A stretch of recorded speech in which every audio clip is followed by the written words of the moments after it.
many things going on, I can't keep track of them all. From people dropping a bomb to people putting up walls, I feel like life is on hold, perception stuck in a vault. I know that time can heal all, but how much time till we fall? It's awfully chilly outside when there's no shelter to hide. When everything is a lie, you'll find that out in some time. But when the things on your mind are all considered a crime, communication aside, we'll all just fight till we die. Is this an argument or just the start of it?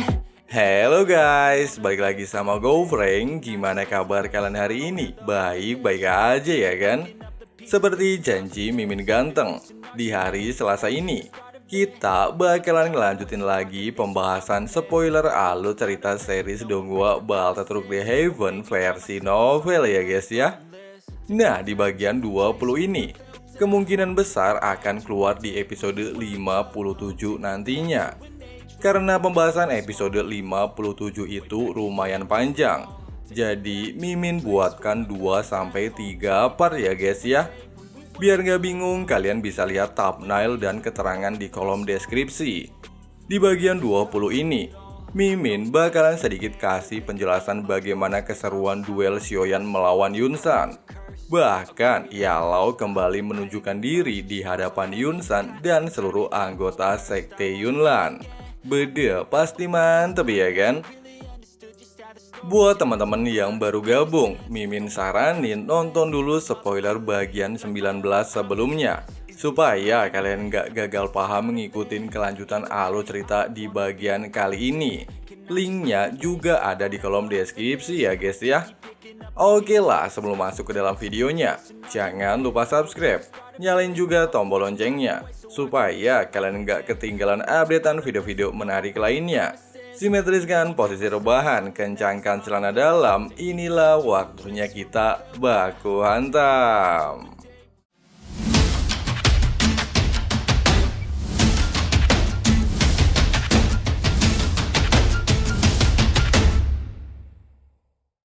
Selain berhasil mengalahkan Guhe hanya dengan 10 gerakan, Xiaoyan juga berhasil menggagalkan acara pernikahan Yunyun, sehingga rencananya untuk mengusir Guhe agar tidak ikut campur masalah antara Sekte Yunlan dan klan Xiu berjalan sempurna.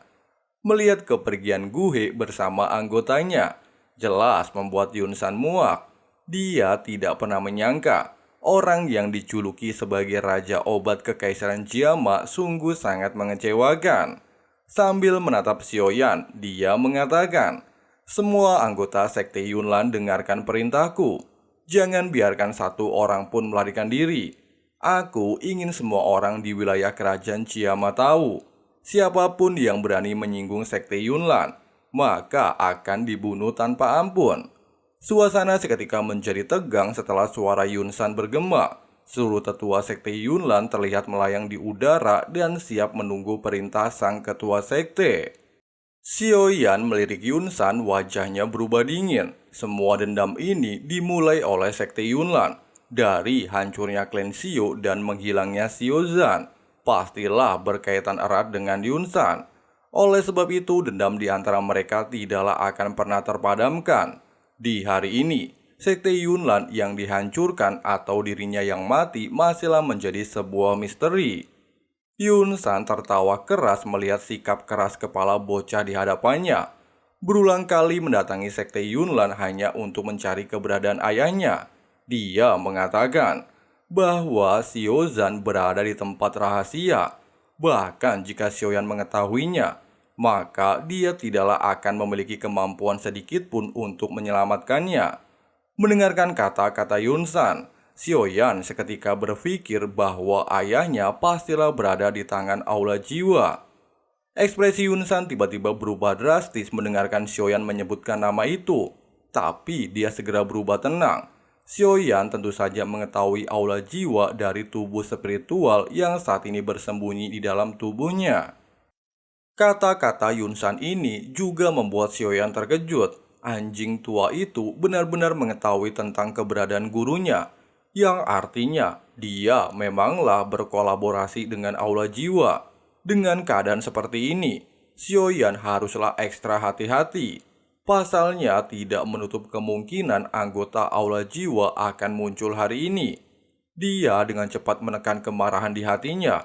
Aura Doki yang sangat kuat langsung menyelimuti seluruh tubuhnya. Secara bersamaan, Yun San melambaikan tangannya dan memerintahkan seluruh anggota sekte Yunlan untuk memulai pertempuran. Hai Bodong menjadi orang pertama yang melesat dari pihak Xiaoyan. Inisiatifnya ini membuat Xiaolao, Fama, Yinggu, Zian, dan yang lainnya langsung mengikuti di belakangnya. Satu demi satu melepaskan doki menakutkan. Tidak ingin kalah dari momentum kelompok Hai Bodong, salah satu tetua sekte Yunlan berteriak kepada seluruh anggotanya untuk melepaskan doki dan memblokirnya. Kedua belah pihak akhirnya bertabrakan di udara, baku hantam, perang sarung, pukulan-pukulan tajam menimbulkan getaran di seluruh sudut sekte Yunlan. Bisa dibilang, pertempuran ini menjadi perang terbesar dalam sejarah kerajaan Chiama. Sementara itu, Xiaoyan melayang sendirian di udara tidak jauh dari lokasi pertempuran. Tidak ada satupun tetua sekte Yunlan yang berani menyerangnya. Mereka semua mengerti bahwa Yun Sanlah orang yang akan turun tangan langsung menangani bocah itu. Sebelum beranjak dari lokasinya, Yun San sempat meminta beberapa tetua untuk melindungi Yun Yun. Kemudian dia menatap Xiaoyan dan berjalan seolah-olah melayang di udara seperti menaiki tangga. Sambil mendekati Xiaoyan, dia mengatakan, "Teman kecil, kamu telah melarikan diri dari tempat ini 3 tahun yang lalu. Hari ini, aku pasti akan mengambil nyawamu di tempat ini." Senyum liar muncul di wajah Xiaoyan menanggapi ucapan Yun San. "Aku secara kebetulan membutuhkan kerangka elit Dozong. Meskipun aku benar-benar membencimu anjing tua, tapi aku masihlah akan tetap menggunakan tubuhmu." Kata-kata provokasi Xiaoyan jelas semakin membuat Yun San muak. Setelah tidak bertemu selama 3 tahun, bocah ini ternyata masihlah sangat arogan. Sambil melambaikan tangan, aura doki yang luar biasa meletus dari tubuhnya menekan Xiaoyan. Meskipun telah menggunakan seluruh doki untuk melindungi tubuhnya, tapi kekuatan tekanan Yun San masihlah membuat aura di tubuh Xiaoyan berulang kali berfluktuasi. Merasakan hal ini, Xiaoyan diam-diam berbicara kepada dirinya sendiri. Dia tidak menyangka kekuatan seorang elit Dozong memanglah sangat menakutkan. Tidak ingin terus ditekan, Xiaoyan dengan cepat menggunakan teknik perubahan 3 api. Secara bersamaan, balok hitam miliknya muncul di tangannya. Dengan gerakan sederhana, Xiaoyan tiba-tiba menghilang dan muncul di belakang Yun San. Meski kecepatan yang ditunjukkan Xiaoyan sangatlah luar biasa, tapi Yun San dengan mudah memblokir serangan kejutan Xiaoyan. Ledakan fluktuasi bergema, meski Yun San adalah seorang elit Dozong, tapi tangannya masihlah bergetar ketika menahan serangan balok hitam milik Xiaoyan. Tanpa jeda, Xiaoyan langsung melepaskan serangan tinju peledak oktan ke arah dada Yun San. Sebagai seorang elit Dozong, secara alami Yun San tidaklah lemah. Kakinya tiba-tiba menginjak udara menghasilkan tekanan doki luar biasa, bertabrakan dengan teknik Xiaoyan. Pada awalnya Yun San sempat menyombongkan diri bahwa taktik yang digunakan Xiaoyan sama seperti 3 tahun yang lalu, sehingga hal itu tidaklah akan bisa menipu dirinya lagi. Tapi belum sempat dia tertawa puas, serangan peledak oktan yang awalnya diblokir ternyata menyimpan kekuatan tersembunyi, bahkan tiba-tiba meledak tepat di dadanya. Meski pertempuran mereka berdua berada cukup jauh, tapi para praktisi tingkat tinggi pada dasarnya mampu merasakan pertempuran luar biasa ini. Mereka bahkan tercengang melihat luka di dada Yun San, dan tidak menyangka Xiaoyan mampu melukai seorang elit Dozong hanya mengandalkan kekuatannya sendiri. Meski serangan itu tidak menimbulkan luka fatal di tubuh Yun San, tapi kejadian ini masihlah bisa dibilang luar biasa. Di sisi lain, secara bersamaan Hai Bodong berhasil memukul mundur salah satu elit Do Huang sekte Yunlan. Dia dengan cepat memperhatikan pertarungan Xiaoyan. Sebagai praktisi elit, dia bisa dengan jelas merasakan kemarahan Yun San. Xiaoyan mungkin berhasil memberikan sedikit luka di tubuh orang tua itu, tapi jelas hal itu pasti akan memancing Yun San menggunakan kekuatan sejatinya untuk membunuh Xiaoyan. Pada awalnya Hai Bodong ingin bergegas membantu Xiaoyan, tapi belum sempat dia bertindak, elit Do Huang yang sebelumnya dia pukul mundur kembali menyerangnya, sehingga dia hanya bisa fokus di pertempurannya ini. Di dalam hatinya, dia hanya berharap bahwa Xiaoyan mampu menahan Yunsan sedikit lebih lama lagi sampai mereka berhasil menghabisi para tetua sekte Yunlan. Jialo dan yang lainnya juga menyadari bahaya yang akan dihadapi Xiaoyan. Namun karena mereka saat ini bertemu dengan lawan yang seimbang, mereka tidaklah bisa berbuat banyak untuk membantunya. Ekspresi Xiaoyan menjadi semakin serius ketika merasakan aura yang menyebar dari tubuh Yunsan. Bahkan dia bisa menebak bahwa kekuatan anjing tua ini satu level di atas tetua Susian. Kemungkinan besar setara dengan Ratu Medusa, menjadi lawan terkuat yang akan dirinya hadapi. Perasaan percaya diri Xiaoyan sedikit menghilang. Kemenangan dan kekalahan kali ini adalah sesuatu yang tidak bisa dia tebak. Xiaoyan menghela nafas dalam-dalam. Dia perlahan menutup matanya dan mengalirkan energi api surgawi ke seluruh tubuhnya. Di bawah perlindungan gabungan dua api surgawi, aura menekan Yunsan diblokir sampai ke titik terlemahnya. Apa yang dilakukan Xiaoyan jelas membuat Yunsan sedikit terkejut. Dia juga tidak menyangka bahwa api surgawi di tubuh bocah ini sangatlah berbeda dari 3 tahun yang lalu. Tidak ingin memberikan lawannya kesempatan untuk menyerang, Yunsan tiba-tiba bergerak dengan sangat cepat muncul di hadapan Xiaoyan. Meski sempat terkejut, Xiaoyan dengan cepat mengayunkan balok hitamnya tepat ke arah kepala Yunsan. Bukannya menghindar, Yunsan justru kembali memblokirnya dengan tangan kosong, sehingga menimbulkan tabrakan energi luar biasa. Pertarungan cepat jarak dekat kembali mereka tunjukkan, hanya dalam waktu singkat. Xiaoyan dan Yunsan terlihat telah melakukan 10 kali bentrokan. Yunsan secara alami menjadi pihak yang diuntungkan, sementara Xiaoyan menjadi pihak yang selalu terpojok. Yunsan tidak tergesa-gesa mengejar setelah berhasil memukul mundur Xiaoyan. Dia menunggu dengan tenang untuk menghindari taktik licik bocah di hadapannya. Pasalnya, selama dia bisa menghabisi Xiaoyan, maka secara otomatis pertarungan ini akan selesai, dan Sekte Yunlan akan keluar sebagai pemenangnya. Xiaoyan terlihat tidak memperdulikan provokasi Yunsan.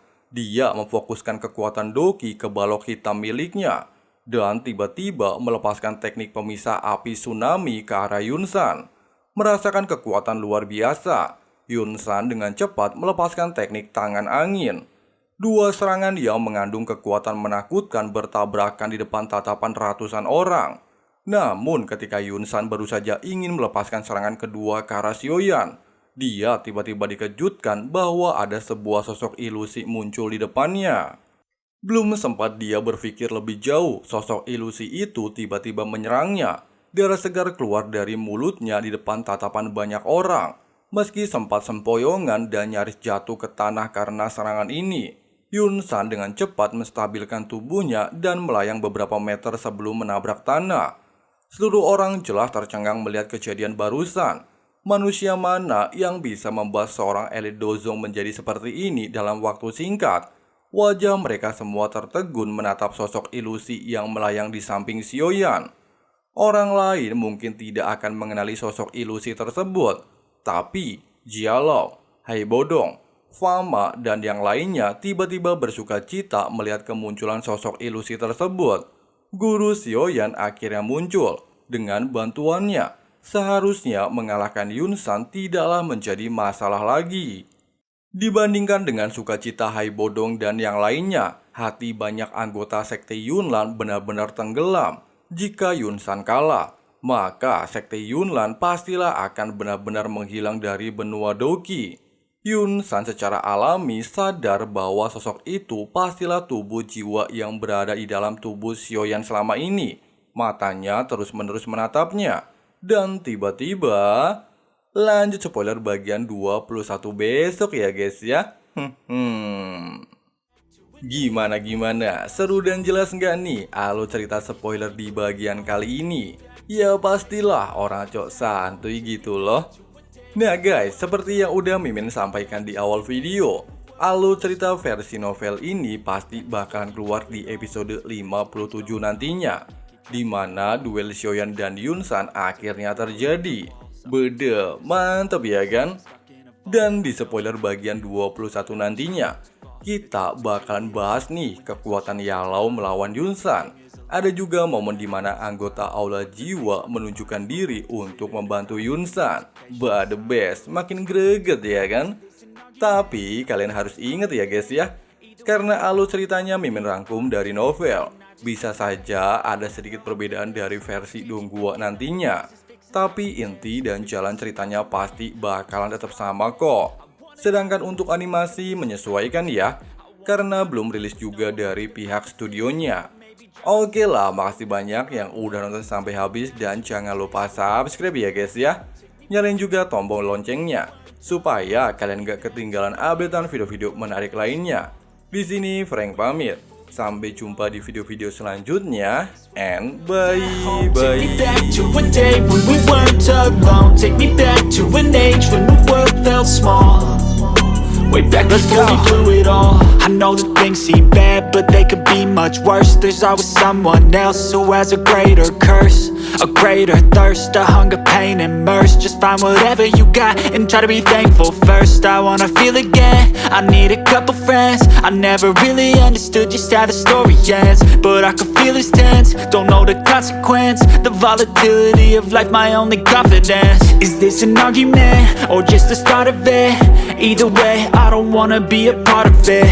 Can I just get some space? I don't have the heart for this. I can't be picking up the pieces, fixing scars from this. Is this an argument, or just the start of it? I wanna drive away so I can be so far from it. I wanna find a place where no one breaks their promises, or maybe drown myself in something that is bottomless. Take me back to a place where I felt at home. Take me back to a day when we weren't alone. Take me back to an age when the world felt small. Way back before we blew it all. Take me back to a place where I felt at home. Take me back to a day when we weren't alone. Take me back to an age when the world felt small. Way back before we blew it all.